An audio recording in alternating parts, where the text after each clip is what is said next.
2017, I won the biggest rap competition in the country then, the Hennessy VS class. Now, what most people didn't know then was that I only found out I had qualified for the finals a day before. Meanwhile, everyone I was going up against had been preparing for over a month. I had just 24 hours to prepare. In fact, as soon as I discovered I would be in the finals, I went to meet one of the other finalists at his studio, explaining my plight and asking for advice. You will very likely see this video. Now, in just 24 hours, in order to be safe, I had to write about 16 different rap verses and memorize them. Anyone who's familiar with rap knows this is almost impossible, but I had no choice. Bear in mind, I was living in Ibadan at the time, so on the morning of the finals, I had to travel down to Lagos. To cut the long story short, the competition started. Quarterfinal, I went up against an incredible rapper called Styx. I knew I wasn't as prepared as I should be, and the consciousness of that made me stumble a bit. It was a close call. The judges were tied, so they called Styx and I back to have one more round, the tiebreaker. That was the moment I turned everything around. I tore through that round and then decimated the semi-final and final opponents back to back, and I won. But here's the thing. Even after winning, I couldn't celebrate. The guys were having a good time with some of the energy bottles I was given for winning. Some of my opponents were even at my hotel room that night reminiscing about the competition and having a good time generally. But I remember I left the hotel for a while and was strolling through the streets of Ikoyi. In the midnight, I was sipping Vigil milk. All I kept thinking was, what if I hadn't been called back for that tiebreaker round? That seemed to be the smear in an otherwise flawless victory, and I couldn't move past it. You see, Warren Buffett once said, if I need a 50-page contract to protect me from someone I'm supposed to do business with, then I'll always wonder if I actually needed 51. You see, in this context,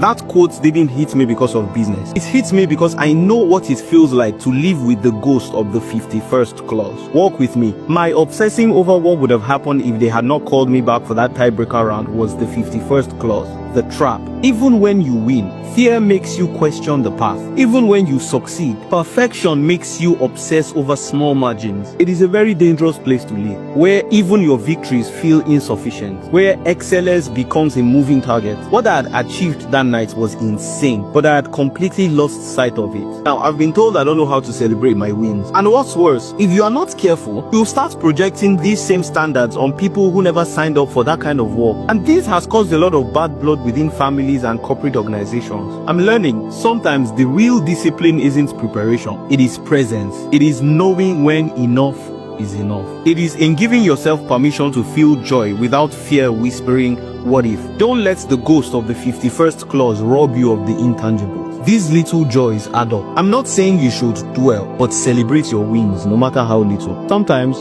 the win is the win. Let it be.